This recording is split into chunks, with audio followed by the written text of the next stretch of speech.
Sadhguru, are you able to see me? Yes, I'm able to see you. Namaskar. Namaskaram, Sadhguru. Thank you. First of all, I would like to thank you very much, immensely, on behalf of the National HRD Network for making your time available. In spite of so much pressures on your time, I can see every corner of the world have been wanting to have your wisdom and guidance in these difficult times across the globe. Thank you very much, sir. And we expect to listen to you today. A large number of people from across the world, not only HR people, although we expect a large number of our National HR Network members to be there, all people management professional bodies, some CEOs, CXOs, and other employees and others who are interested in exploring the potential to fight the COVID-19. Sadhguru National HRD Network was founded in 1985, conceptualized precisely to promote the concept of human resource development, its philosophy, values, and culture. And the philosophy we articulated in those days was all human beings are born with tremendous potential. Organizations are platform to explore this potential. It is the job of HRD facilitators to create happiness at work and help people to explore this potential. Though the first HRD department was started in 75, by 85, the human resource development got replaced by department. And by post-liberalization, by late 90s, the human got totally dropped and what remained as resources. That is why about 5 years ago, I visited Isha Leadership Academy at your team's request and gave a course on talent management. I heard you speak that human is not a resource. It's a crime to call human as a resource. Human is a possibility. I was very touched by that because that is what precisely was happening, that we have reduced human to a resource and dropped human in development. So we caught on this. JB and a lot of others from Isha Leadership Academy started this program under your guidance. Human is not a resource, and we had run by now about three such programs, exposing almost about 300 and odd CEOs, CXOs, CHROs, and so on. So it has been a pleasure to visit the Isha Foundation and Isha Academy of Leadership and interact with you off and on. I had the good fortune also to go through the inner engineering program before we started the first program. It was a wonderful experience. I still remember very good lessons I have learned from there about how we are products of our memory and the responsibility we have to everyone around. Sadhguru, starting in 1992, you have made marvelous contribution to the entire world. It is amazing that in 28 years you have 9 million volunteers. I just can't, I mean, it's unimaginable that Isha Foundation runs with 9 million volunteers. And you are helping the globe in every sector through various programs, whether it is Rally for Rivers or Youth and Truth or Action for Rural Rejuvenation, yoga, and so on. If you have 9 million volunteers, I am sure each one of them, even if they impact 10 people a year, it will be 90 million people who are getting transformed. Sadhguru, I also had the pleasure of witnessing the Insight program where you were able to mobilize a lot of who is who in Indian industry. You addressed United Nations, you addressed the World Economic Forum. You have been impacting everyone.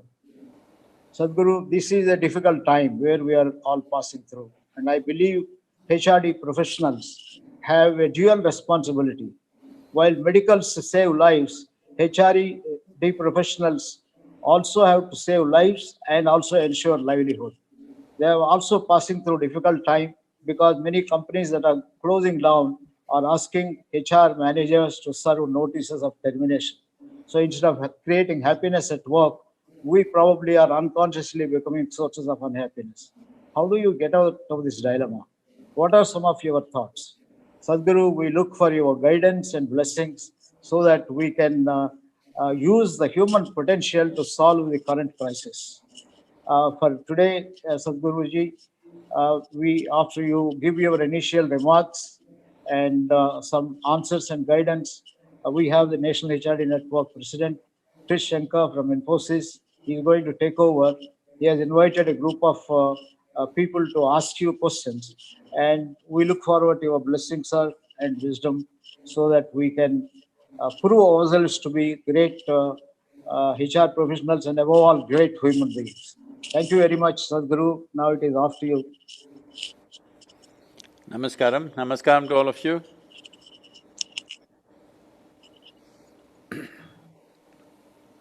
Well, you were talking about 9 million volunteers.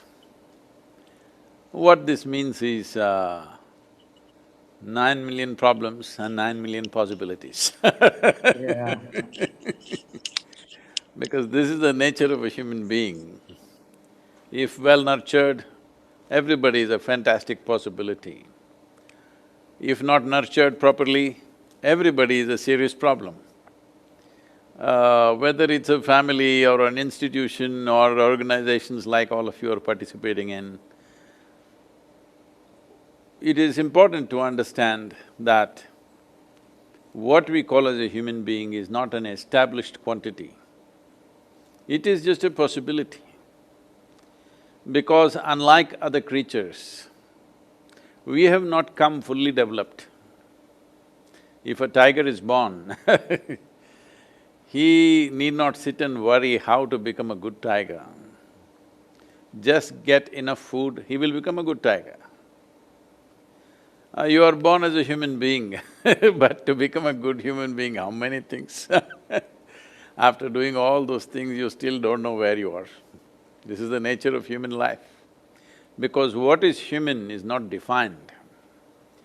Because for every other creature, nature has drawn two lines. Within those two lines, they live and die. A human being has reached that point of evolution where there is only a bottom line, or even that is not there, he has reached a space where there are no lines. He can become godlike, he can become an absolute brute. Anything is possible any moment in a human being. This moment they are fantastic, next moment what they will become you do not know. Yesterday they were horrible, today they are so wonderful. You must have seen this happening, handling people all the time. But far more so for me because they are volunteers and you cannot fire them, you must understand. So, but the business of human beings, when I say the business of human beings, essentially the business of human beings is, in a way, we are born like a seed. We do not know whether somebody will turn into a sage or a sorcerer. How we nurture it is how it is. When I say a seed, being mango season, if you plant a mango seed, you don't have to worry whether it'll become coconut or it'll become thorns or something. You plant a mango seed, nurture it, it becomes only mango. But that's not the case with a human being. You nurture a human being, he can go this way or that way. He can become absolutely fantastic or unimaginable level of horror he can become. Because the worst things and the best things on this planet are done by human beings. We do the best things, we do the most horrible things. It is the same people like you and me. One moment when they get angry, when they get frustrated, when they get something else, they will do horrible things. When they are in a very pleasant, wonderful states, they do wonderful things. So how to get human beings to stay there as much as possible, that they are in the zone of wonderfulness, not in horror? How to get them there? This is a lot of work. And to keep them there, it needs enormous sense of involvement.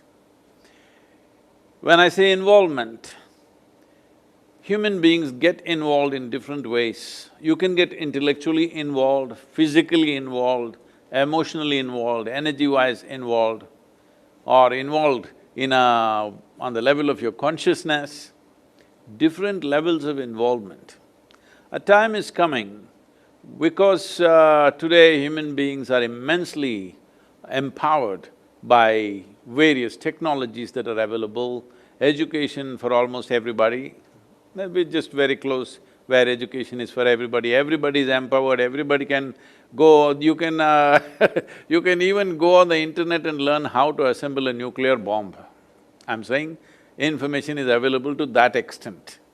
When this is the case, it becomes very significant how we nurture human beings, because the instruments of well-being and the instruments of destruction both are available in enormous quantities for every human being. In ancient India, for example, before education was given to a child, from 0 to 12 years of age, it was called Balavastha, where nothing was taught. A child should just grow, physically, mentally, his body and his brains must grow. So he should eat well, he should play, he should sleep well, that's it. Because it's important, a human being becomes full-fledged in body and mind. So once body and brains have grown to reasonable size, then education starts. Before starting education, there was one process where every human being who had to go through educational process had to take the step of universal identity. So there was a process at the age of 12 where you have to identify with the whole universe, because it is limited identity within a human being which makes him do terrible things. If you just look at life around us, whether it's individual level of crime or it is organized levels of crime. When I say organized, I am not talking about Dawood Ibrahims of the world. When I say organized crime, I'm talking about religions, I'm talking about nations, I'm talking about large communities. What kind of horrific crimes we have done upon each other is simply because we have a limited identity of being something. So, because every human being is today empowered with the tools of education and technology, it is extremely important that in our organizations, wherever we are, we bring a larger sense of identity. Otherwise, this empowerment will be serious destructive process, which is already happening in many different ways. And if we don't cross this, well, our intelligence can become our destruction. Our capabilities can become our destruction, already it is in many ways. Because if you really look at it, just see this, are educated people destroying the world or illiterate people destroying the world? Please see this. It's the educated people who are destroying this world, not illiterate people. It should be the other way around. Those who are endowed with knowledge must be building this world, those who are ignorant must destroy the world. But unfortunately, it is reverse, because those who are educated have limited sense of identity, because of that destruction will happen. Whether it is of nationality or race or religion or caste or creed or whatever. So it's important when we are talking about nurturing human potential, one fundamental factor is to ensure that human beings have a very large sense of identity, not narrow sense of identity, because once they have that, they will become very destructive. This can be just personal identity, this is me, my identity is just myself. Unfortunately, this is being built around the world, I believe in myself, this is me, I like this, I like that, I love this, I love that. Just about everything. When people say, I love this kind of food, I love that kind… See, you liking and enjoying things is different, but you getting identified with this is a problem. Because for small things, football teams, which football team I support, not nation or religion, football teams fight themselves to death simply because they're not identified with football, they're identified with a particular team. Otherwise, whoever kicked the ball well, you would have enjoyed it, like I do. It doesn't matter which team, whoever kicks the ball really well, you will enjoy it. That's what needs to happen with life. It doesn't matter where you are, how you are, if your identity is not a very limited process, then that is the most fundamental ambience that is necessary to nurture human potential. If we don't do this, then we will see powerful human beings will become most problematic human beings. People who have enormous sense of energy, competence, intelligence, they will become the biggest problem in the world because of limited identity. It is better they are without much power, much competence. It is right now, it's human competence which is destroying the planet, isn't it? If we had half the brain that we have right now, we would be very eco-friendly. How's that? Isn't it most unfortunate that only if we were incompetent, we would be nice? Competence has turned against us, competence should work for us, our intelligence should work for us. Intelligence and education must be a solution, but unfortunately it's becoming a problem. So because all of you are handling large masses of people, it is very important that one fundamental thing that should happen is that the moment people get into some position, see, wherever you get them, either they have a power over some machine or they have power over 10 people or 100 people or whatever number of people. When they have this power over something, it's important their identity is not limited. It must be a universal identity, this is most important. Unfortunately, this is missing in modern education system. This is why human beings are becoming such a big problem. Thank you. Thank you, Sadhguru. I think that was a very comprehensive kind of an overview of things. I think you're very right. I think we need to get people in that zone of wonderfulness that you mentioned and nurture them. And I think the key point that you made is really to create a larger sense of identity in each human being so that they can really do a larger good. So thank you very much for that. It's really a great pleasure to be spending this afternoon with you. We have a group of people who are very keen to ask some questions. The first person who will be asking you a question is Mr. Manoj Kohli. Manoj is the country head of SoftBank. He's got an illustrious business career, has been the CEO of Bharti Airtel, CEO of Bharti Airtel in Africa and India, all across, and one of the well-respected business figures. So Manoj, over to you for your question, please. Thank you, Shankar, and namaskar, Sadhguru. Sadhguru, what you said was so profound that it is our problem of giving a limited identity versus a universal identity to our children, to our students, is most important.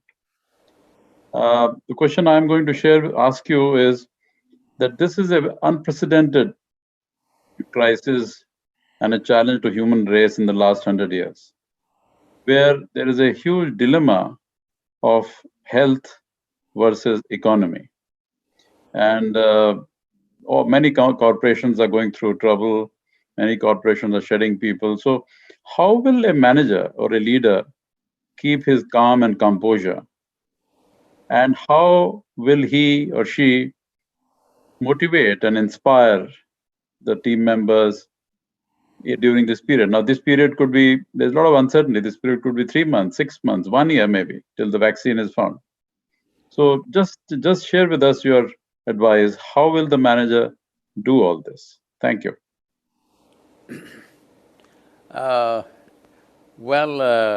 Manoj, bankers are in a good place. I don't think bankers will be troubled too much. Every other business may struggle immensely, but people will queue up at your doors because you will be the key for anything that needs to happen. So having said that, yes, these are very challenging times, there's no question about that. But a challenging time is also a time of enormous possibilities, particularly for India. I think there has never been a better possibility than this because even among the Asian countries, we have been left behind at least by 25 to 30 years behind every other nation. If at all there ever was a chance to level that situation, this is the best time. Well, a possibility is there, but will we have the agility, the commitment and the courage to make this possibility into reality? That is always a question mark. That is dependent on all of us. There's no one person for this. All of us matter in this, that we must make this possibility into a reality for this nation, because as all of you are living in cities, but I'm sure you are exposed to some rural life. Well, the life in India for most people, I would say nearly 50 to 60% of the people, is very, basic is not the word, it's below basic. People may put them above poverty line, but if you look at the quality of life that they live and how human possibility is stymied by the situations in which they exist, is a very distressing situation. Well, these people for almost probably 8 to 10 generations, people have been kept in abject poverty. In the last 20 years, we say we have pulled about 240 million people out of poverty, but in the next 6 months, it is possible that we may push them right back below the poverty line once again. It is very much a possibility that it's at our doors right now. So, how to handle such a massive thing, but your question is more specific to managers, how to keep people, whom to fire, whom to keep, what to do, because everything will be curtailed. In many ways, for various businesses may close down, many will be downsized, all this is there. It's always very hard when you have to decide about somebody else's life, that you have to decide whether they should live or not. It's a very terrible thing to decide. But unfortunately, such a time has come where, even in the hospitals, it's been happening, but now that situation has changed a little bit, but it happened in Italy that doctors had to decide who should get the ventilator. So if me and my mother are in the hospital for the same virus reasons, they will give the ventilator to me and let my mother die. That's the decision that they're making. Or if me and my daughter are in the hospital for the same reason, they'll give it to her and let me die. That is the decision they are making. This is not a nice decision to make for anybody, it's a terrible thing, but unfortunately, sometimes when hard times come, such decisions will be thrown at us. It is very important, this must be handled with utmost compassion and care, but still they are going to be terrible decisions, whichever way you decide. Because when there is only one piece of something, it has to be decided who gets it. There is not enough for everybody. That's what poverty means, there is not enough for everybody, so you will have to decide who will eat, who will not eat, whose children will go to school, whose children will not go to school. It is a terrible decision to make, but we are faced with such a situation. This is a time where our humanity should be at our best. But still, we will make very inhuman decisions. If you don't make those decisions, you cannot manage the situations which for it to prosper, for it to be possible tomorrow. Today you have to make very hard decisions so that tomorrow will be a workable situation, that we don't get all sappy and destroy everything. No, it is very important we make hard decisions. One of the things that companies could consider, this is not a reality for everybody, but it is possible in many businesses, not in every business maybe, but in many businesses it is possible that we could inspire the employees to go for half pay and keep everybody going and use them for some other possibility. See, we are still a developing country. That means, the word developing means there is still a lot of things that need to be done. We are always expecting that the government should do it. We will just run our business, you do the development. But this is a time This is a time to negotiate things even with the government. What the government has not been able to do for the last 75 years, this is the time companies should look at the problems of this nation and say, we will take this problem and solve it for you. We have this many people, but we don't have money to pay them, so we'll pay half salaries instead of firing half the people. This may be a great possibility because there are so many things in this country which need to be sorted out, which the government machinery is unable to sort out. Well, to get it, wrest it out of the government hands is going to be some kind of task, but right now there is a dynamic leadership. If somebody proposes this properly, with specific problems in the country, that we as a company can solve this problem for this many people in this country or this particular state or wherever we are, wherever our competency is, I think this could be minimized, these hard decisions could be minimized. It's not that it can be avoided, it is anyway going to be there. As you see, migrant labor are all going back. That migrant labor going back also is an issue because if they had gone back in the first week and come back now, it would have been nice. But you kept them in the cities for 6 weeks, now when you're just about to open things, now they're going away. This is going to be a major problem because once they go back, they will once again, because this is agricultural season, rains will come, they will try to get into some agriculture, one small piece of land they will have somewhere, they will go and start scratching that. That means another 4 months, 5 months, they won't leave their village before they harvest that. This is not a good situation, but at the same time, for the HR professionals, how many people you have to fire has come down because they have gone voluntarily. But businesses cannot fire without those people coming back, especially construction industry and variety of other activity cannot come back immediately simply because the labor are gone. It is going to be quite something to coax them back to the cities where they have suffered for a few weeks. If we had sent them in the very first week and asked them to come back now, they would have happily come back. So this management did not happen because nobody thought it'll go for 6 weeks, they thought it's 15 days, then they thought it is 30 days. Well, these are hard times, nobody knows exactly what to do.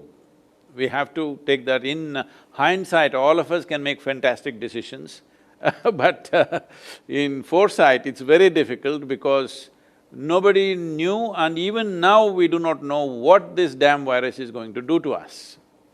You said vaccine. I have my very big doubts about vaccine because already they are identifying 10 varieties of viruses. The same virus has taken on 10 different forms. So even if you make a vaccine, it may not work for all the 10 of them. You have seen the polio eradication program. Though the vaccine was well established and it is very easy, just a drop in the mouth, in spite of that, it took us 20 years to administer these polio drops to every child who needed it. So, for 1.4 billion people, or you cannot think of that in anymore like that because it's a pandemic, for 7.6 billion people, how are you going to administer the vaccine? How long will you take? Even if you find the vaccine tomorrow, when will you produce it? When will you administer it? How will you make sure it goes everywhere? Now, after the vaccine, well, the flu vaccines are happening in United States all the time. If you take a flu vaccine this year, that doesn't mean next year, the next flu that comes, you are immune to it, you're again getting it. So by the time you take the vaccine, after a few months, this pandemic makes its circles elsewhere, because of international travel, it again comes back to you may again get it. So how this is going to play out is nobody's prediction.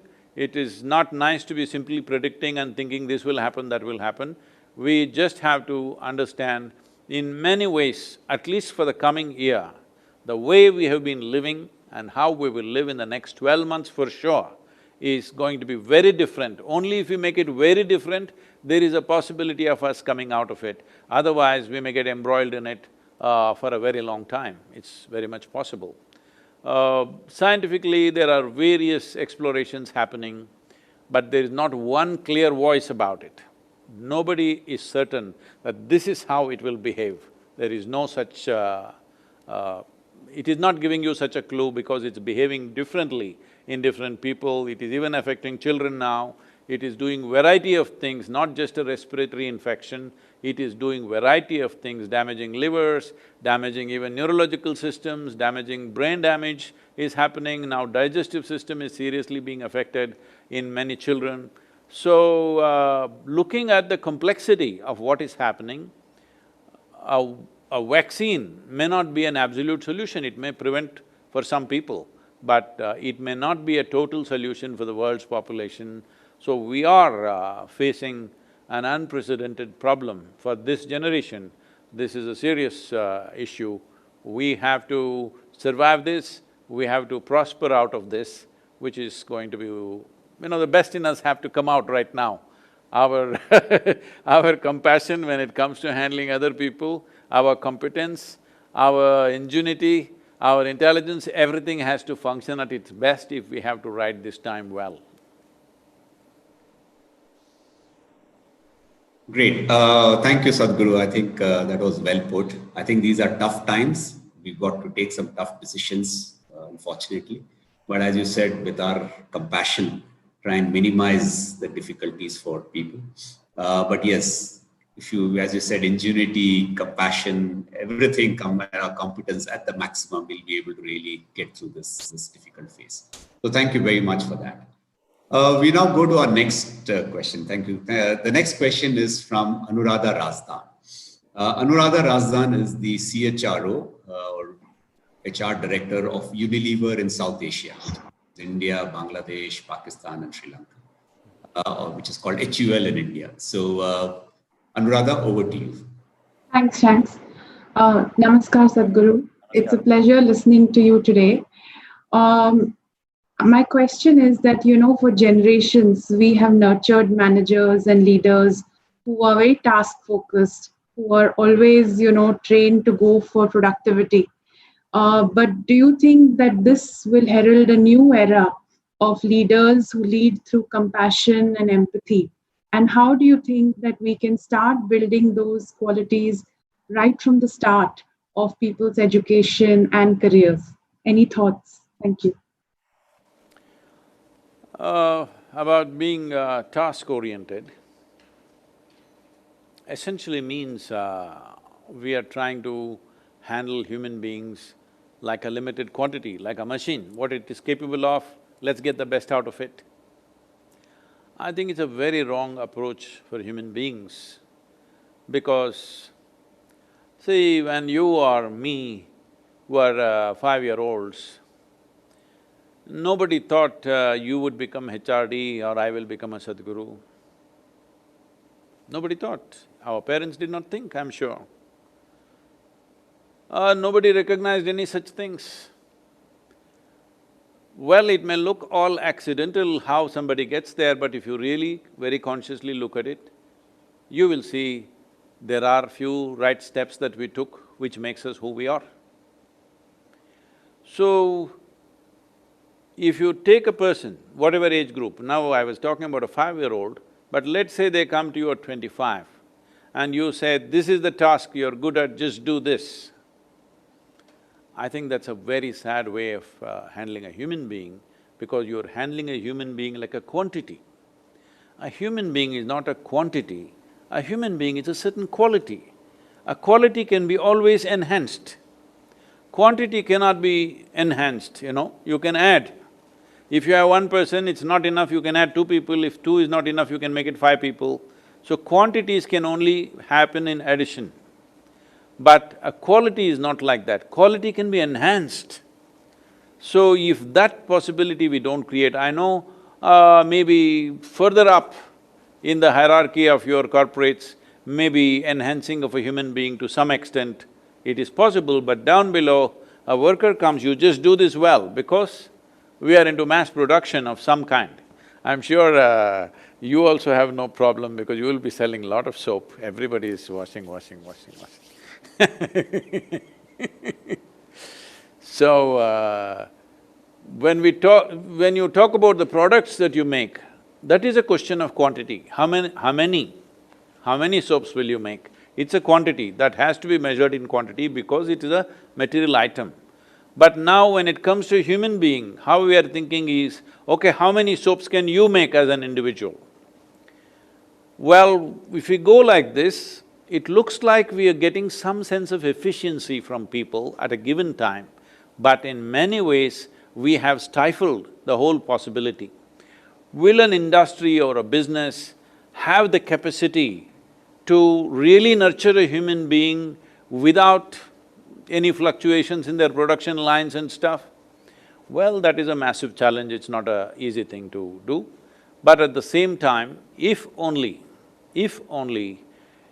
our interest is in the well-being of the human being and we keep on enhancing the human being, you don't have to worry about how many soaps, they will make as many that can be made. But that has not been the focus of mass production in the world. The focus of mass production in the world is about making a machine out of a human being. Now today, because of information technology and artificial intelligence coming about, we are seeing how to make a human being out of a machine.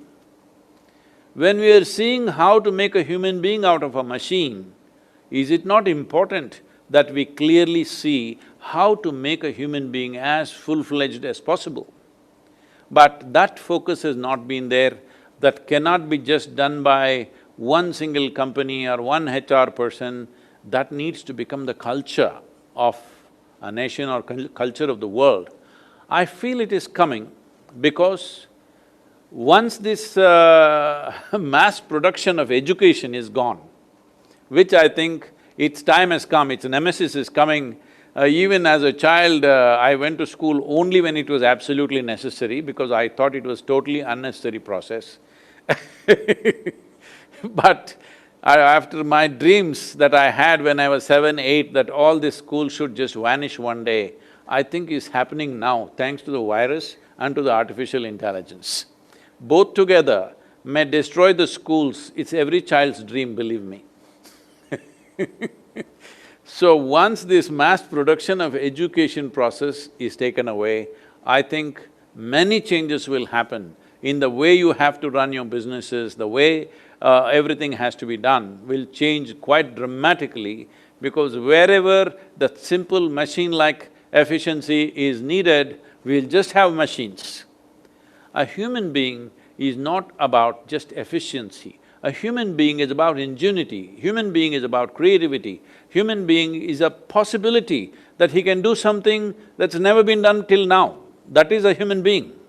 A machine will just repeat what's been done continuously with the same level of efficiency and the same product. Well, this may look a little philosophical right now, but I feel in the next 5, 10 years' time, this will become a very practical reality.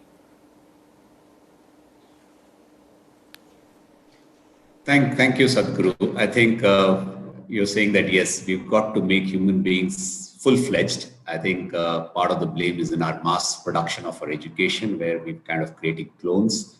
I think that's something that I think we all have to work together and change, so that right from the beginning we create this full-fledged human being and who can really reach their potential with all the possibilities. Thank you. I think we'll just move on to the next question. And for that, we have Mr. Prem Singh. Prem Singh is President Group HR of the JK Group, and with a very illustrious career. So, Prem Singh, over to you for your next question.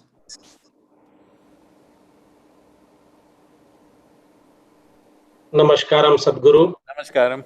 Namaskaram. It is such a pleasure interacting with you, Sadhguru. Thank you for your time. So my question is at two levels, Sadhguru.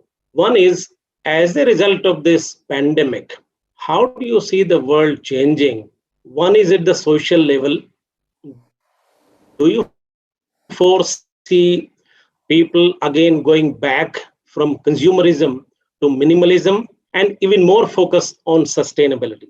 Point number two, as a result of this, do you foresee the emergence of new kinds of businesses and industries in the long run? Thank you. Well, many things are going to change. For one thing, you may be able to get a Boeing for free. because before all these grounded airplanes take off, it's going to be a very long time. It doesn't look like it's going to happen too soon.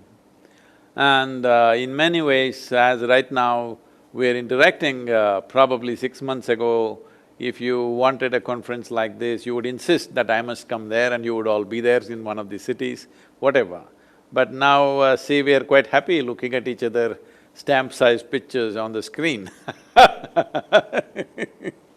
Well, a lot of human contact is lost, but now human contact is dangerous. So, we're keeping good distance. So many things will change for sure. One important thing is how mobile human beings are going to be is going to be severely restricted, I believe, at least for 2 years to come. The lockdowns may go away in many countries or in almost every country within the next 1.5 to 2 months' time for sure, because nobody can stay locked down beyond that, maximum 2 months. Not because the virus has been tamed, simply because we can't afford to simply be on a lockdown forever. We are opening it up. Even now, we are supposed to open up on 17th, but maybe many of you are in Mumbai. Where will Mumbai open up on 17th? If you open up Mumbai on 17th, it'll be a disaster. It'll be a serious disaster. So, similar things can happen elsewhere once you open up. So, these whole numbers that media is putting out there are only 5 cases, new cases in this city, there are only 10, all these things can completely change. At times like this, statistics should be used like how a drunk uses a lamppost, only for support, not for illumination. It doesn't tell you anything, it just gives you little support to make a few decisions, that's it. So, how many things are going to change, what is going to change, it's nobody's guess, but definitely things that will change are anywhere where people have to be close together is going to change. That means, well, our yoga programs are going to change immensely. We are gathering 8,000, 10,000 people in every program, that's going to change for sure. And God will be free for some time because nobody is gathering in the churches, mosques and temples. So he is also having a nice holiday. And cinema theaters, that means whole entertainment industry is going to be seriously affected because mass gathering won't happen. So maybe they will allow only 1/3 of the population, 1/3 of the seats will be occupied, that means the box office is gone. So like this, all these industries will go, airline, travel, many things. People may travel by road, you can't contain them, but airline travel, because it's a contained space where recirculated air is going on, I think there is going to be immense amount of fear, and once airlines don't happen, a whole lot of things will not happen because these are the traveling and spending people in the world. People who fly in the world are the people who are traveling and they are the spending people. So when the spending people don't travel, I think only SoftBank and Amazon will be making a lot of money. Everybody else will have their troubles. But new possibilities are there for sure. As I said, many areas of this country, for example, which are unattended, which are in government hands but unattended for long periods of time, could be taken up as businesses, could be taken up as business services, and there is a huge possibility. And as I said, because of certain level of distrust in our neighboring nations, there's a huge possibility. Already Japan has announced $525 billion for all Japanese companies to move out either partially or fully out of the Chinese territory, just to see that they spread their footprint, it is not all focused in one place. And much more severe things or much more drastic things will be done by United States. India is a prime possibility, but we must be quick on our feet to grab this. Certain policy changes are being made. In my opinion, we must… these 28 states are there because this needs to be spread out. Every state must get a minimum, there are over 300 companies like this which could be amounting to about $1.5 trillion of investment. If that kind of investment comes into the country in the next 1.5 to 2 years' time, then you don't have to worry about people's employment and stuff that will happen. But this time of this 6 to 9 months or 1 year, this gap where those things may not happen is a serious challenge for human beings in different levels of employment. But this could be done if… I think we should even declare an economic emergency and make this thing… anybody who comes with an investment of more than $1 billion must be given land, water, electricity, every permission that is needed, environmental clearances, whatever, and also immunity from litigation. This is very important. In the world, people are terrified of Indian courts. I'm sure you are also because see, if I drive the car very fast, you will be terrified. But here we are terrified because of the slowness of the speed. The legal system, with what pace it goes, it is terrifying because once you enter there with a civil case, probably 20 years of your life is gone. So people are terrified of litigation. At least for 5 years you must give them a litigation-free existence in this country, otherwise people will not bring their money into this country. If see, when you're doing large operations, some small problems will come up, some litigations will be there. If those things cannot be quickly settled, no business can progress or prosper in this country. So litigation-free and no kind of labor strikes, this, that's not a big issue now, it used to be at one time. But it must be litigation-free for at least 5 years. Whatever other tax sops and this and that you're willing to give, anybody who brings a minimum $1 billion investment, we must make those policy changes at least for the next 3 to 5 years if we want to come out of this quickly and take advantage of a certain geopolitical change that's happening. Because otherwise, catching up with other nations, which as I said already, 25–30 years behind we are, catching up is not going to be possible in usual way of doing things. Whether this virus turns out to be a disaster or a great possibility simply depends upon how agile and innovative we are to grab this opportunity.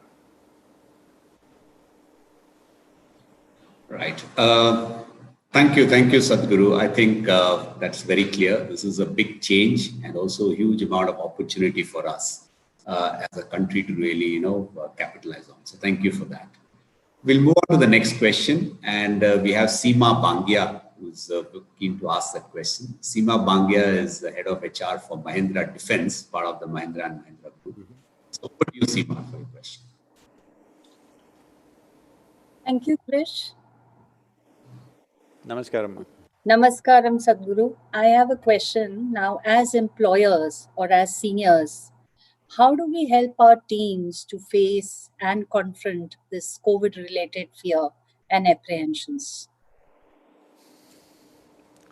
Let me not go into the medical precautions that you need to take. I think now everybody is aware of this. But the big problem is people… anxiety and fear of what will happen, how to deal with that. See, we need to understand this. Whenever there is a challenging situation in front of us, that is a time when our bodies, our minds, our emotion, our energies must function at its best. But for most human beings, I would say at least for 80% of the human beings, when they face challenging situations, that is when their mind gives up, their body gives up, their energies fail and their emotions spill all over the place. What this means is, in a way, there is an external enemy that you need to deal with. A situation has turned against you, but now you choose to turn against yourself. This doesn't make any sense, but most human beings are doing this to themselves. This is what they call a stressful situation, anxiety, this, that. These are all many names. Essentially, the problem is just this: your intelligence has turned against you. Once your intelligence has turned against you, no power in the universe can save you, because it can destroy you from within. So it's very important that every human being at least does a few simple things with oneself to see that especially when difficult situations come, your emotion, your thought, your body, your chemistry is 100% with you, does not turn against you. Because any kind of anxiety or fear is debilitating, it does not enhance your life, it destroys your life. Who you are, what you are capable of will get super minimized simply because you're in a state of anxiety or fear. So, this is a time when you should be enhanced, but you get minimized. So, how do I do this? See, there are only two problems for a human being, or two levels of suffering for a human being. That is physical suffering and mental suffering. Physical suffering, unfortunately, has come to, the labor level of people, they've lost their thing, the starvation, all these problems are there. Our teams are also working in this region. I never imagined in rural India there would be so many people, but it is absolutely shocking to see thousands of people queue up for the food that we are supplying, because there are that many migrant labor merged with even rural India, not just in the cities, and they have no means, there's no work. 6 weeks, there is no way for them to survive, they don't have that kind of, bandwidth to survive. So that is happening, physical suffering that is. But what you're talking about is mental suffering. Mental suffering is totally self-inflicted. Mental suffering essentially means, see, if I ask you a simple question, would you like your intellect to be sharp or blunt? What would be the answer? Sharp, of course, isn't it? Everybody would say, I want my intellect to be sharp. So essentially we need to understand, intellect is like a knife. The sharper it is, the better it is. So it is a cutting instrument. Now, if you dissected something else, it looked like a revelation. But when you try to dissect yourself, it is going to be extremely painful. So we don't give a knife to a child's hand, not because a knife is dangerous, simply because a child's hand is unpredictable and unsteady. So right now, this is all the problem. You have been given a mind which doesn't have a stable enough foundation right now. Because you know Charles Darwin, you heard of this man, an Englishman? Charles Darwin, you know? So he said something like this, a goat could have become a giraffe over so many million years, a pig could have become an elephant over many more million years, but an ape or a monkey became a human being rather too quickly. So quickly that anthropologists have been searching for a missing link which they have not found yet. So, in terms of our relationship with the monkey, for example, in terms of DNA difference, between you and a chimpanzee, the DNA difference is only 1.23%. 1.23% is not a very big difference, isn't it? Physiologically, that's how close we are to a monkey. But in terms of our intelligence and awareness, we are worlds apart from a chimpanzee. So right now our problem is just this, we have an intelligence for which we have not been given a stable enough platform on which it can function. So unstable platform and intelligence is hurting us so much. Human beings don't need any outside help, they are on self-help. Simply, they will suffer. Nothing need to happen. If something happens, they will suffer. If nothing happens, they will suffer. If somebody is there, they will suffer them. Right now everybody is complaining at homes, how to be with family. If you're away from the family, you suffer. So no matter what they're suffering, what they need to understand is, they are not suffering life, they're suffering their own mind. And the two main aspects of the mind which they are suffering is just this, memory and imagination. What happened 10 days ago or 10 years ago, people can still suffer. What does this mean? You're suffering your memory, not life. What may happen day after tomorrow, you're already suffering. What does this mean? You're suffering your imagination, not life. So, you are suffering the two most important faculties of being human. Because we are human, our lives are the way they are, our lives are rich only because of a vivid sense of memory and a fantastic sense of imagination. But these are the two faculties that most human beings are suffering simply because there is no stable basis. So this is what yogic process is all about, that first and fundamental thing is to create a stable base. When Patanjali was asked, what is yoga? He said, Sukham Stiram, what is asana or what is the posture for the body? He said, Sukham Stiram Asanam. What this means is a body should be stable and in comfort always. Once the platform is not comfortable, the intelligence is going to turn against us, that's all that's happened. Nobody else is coming and bothering us, just now virus has come. Otherwise, all these days we were torturing ourselves, we didn't need any external help at all. So this is this is a tragedy of we suffering our own intelligence simply because we don't have a stable enough base. If we had half the brain that we have, all of us would be peaceful, isn't it? If we didn't have this much brain, if we had the brain of an earthworm, sitting peacefully would be very fine for everybody. Right now, sitting here peacefully or just being happy or joyful has become such a huge challenge for people, which every human is capable of when they are 5, 6 years of age. Now, because they are 35 or 40, they've lost even that capability. At the age of 5, if you're so happy, by the time you're 30, you should have been ecstatic. But just the reverse has happened simply because we have not created a stable base for the intelligence that we have. This is something we must do. So simple processes are there. As a part of this, for all the COVID warriors, we have offered inner engineering online free of cost, and for everybody we have reduced the price to half price. Apart from that, there are many free offerings like Isha Kriya, and also because if you're in contact with people once you get back to work, it is important you enhance your immune system so that you don't become a victim of this whole thing that is happening. So there is a simple process called Simha Kriya. Doctors who are in front line have been practicing this and they have all come out with immense benefits, saying clearly that this is a big difference for my immune system. These are just 12-minute practices, anybody can do, it's available on our app. Please, people who are working for you or yourself, please make use of this, because it is at times like this you must stand up for yourself. Once you turn against yourself, then who's there?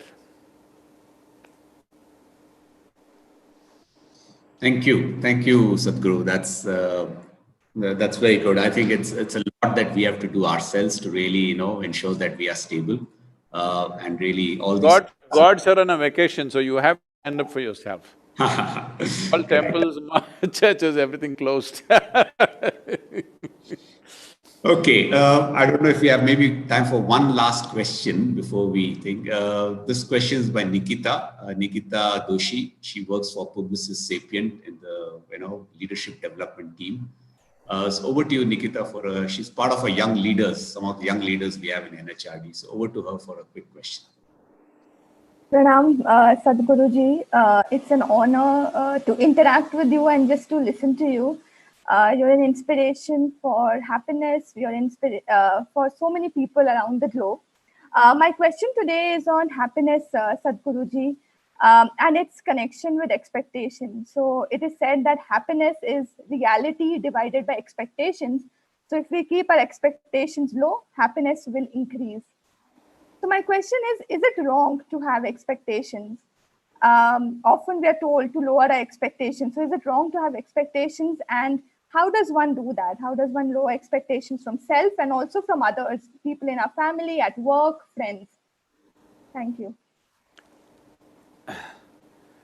This lowering of expectations, this works as you get older and older, you lower your expectations. When you're dead, you will be absolutely free from expectations. If there is no expectation, how do you strive for something? How do you work for something? These philosophies are fatalistic philosophies. It is not about lowering your expectation, it is just that your expectations must have reality as the basis. Your expectation should not be fanciful about yourself. Your expectations is as reality is in that, how to get the best. Have you ever plucked a mango from a tree? How can you miss such experiences being in India? This is the time to do it, you're on a vacation right now. So if you want to pluck a mango from a tree, you went and you started digging the ground, thinking it grows like potatoes in the roots, well, you're not going to eat a mango. If you want mangoes, you have to look up and maybe you have to climb up the tree. So I'm saying if your expectations are in completely wrong directions, then obviously it won't happen. When things don't happen the way you want it, you think you have a right to become unhappy, right? That's what is the question. So first of all, the question is, do you have a right to be unhappy? Right now, people are saying, we are free, we don't want to follow all these restrictions, the virus restrictions, whatever in many nations, especially in United States, people are saying, we are a free nation, we have First Amendment, we have Second Amendment, we can shoot it with a shotgun, the virus. That's the attitude. Well, yes, you're free, but you're also free to die. Everybody's free to die. Anyway, we all die, so we are free to die right now. There is nobody stopping us. Somebody is telling you, if you were sensible, you don't have to die. That is the thing, and not only about you, people around you. So now, what happens in one direction, if you try to do it in another direction, obviously you will fail. Let's look at it very simply. Whether it is happiness or unhappiness, whether it is pain or pleasure, agony or ecstasy, does it happen from within you or outside of you? Within you or outside of you? From within you, isn't it? So what happens from within you, if you try to get it from outside, how will it work, I'm asking? How will it ever happen? Obviously it won't happen. So obviously you will be frustrated, obviously you will be thinking something is wrong. You are digging the ground for mangoes. You are not going to hit mangoes. Once in a way, a mango may fall down from the tree and you will only pick those rotten mangoes. You will not eat the best of mangoes in your life. The sweetness of life will not come to you unless you understand human experience is essentially generated within us, no matter what it is. Pain, pleasure, joy, misery, everything, it comes from within us. So if you want to be happy, expectations are about work, expectations about activity, expectations are about what we want to create in the world. Expectations are not related to your happiness. The once you link them, well, you being happy is going to be very remote, then you will get into these grandmother philosophies, reduce your expectations so that at least you will be reasonably happy. This is a killer, okay? This kind of philosophy is a killer. It destroys all human potential because now you have lowered your very possibility of life. What you're calling as expectation is essentially some kind of a plan for life, isn't it? If you make a small plan and say, yes, I won, what is the point of that? What is the point of that? What is the point of making a ridiculously small plan and say, I'm a success? No, you make such a big plan that you will be a failure in your life, but a blissful, wonderful failure because your plan is so big, it can never be completed in a generation. That's how big your plan should be, so that you are fine dying as a failure because your plan is so big, your expectation is so big. I will die as a failure, I know this, but a blissful failure for sure. Thank you. I think that was a wonderful kind of an end to this session because I think you've really captured it. I think we've got to aim high, make a plan which is really worth living for and make it count. So thank you so much. I think it's been wonderful, Sadhguru. Thank you very much. I think you've in taken… whichever way we can be of use to yourself or to all the people whom you manage, we are available to you. Please make use of us. That's why we are here, because our entire work is about the human being. Please make use of this. Thank you very much. I think it's been a wonderful Thank you very much. session. Thank you very much. Mm-hmm.